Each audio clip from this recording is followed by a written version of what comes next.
kalo, sinangag. Sa Bisaya, kalo-kalo. Sa Tagalog, siningag.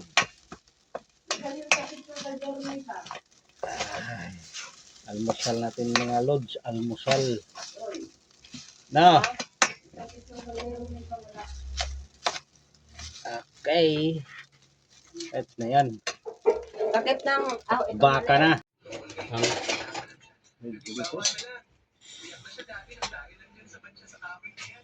Almusal mga lods.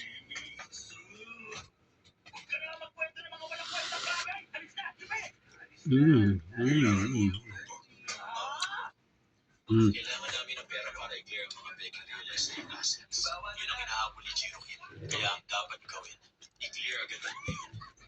Pero magugulo ang current financial status natin. Gagamitin ang pera tayo.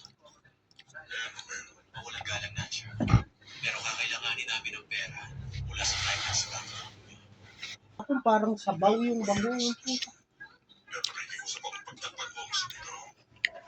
Walang ganitong mangyayari sa susunod na taon. Kape oh.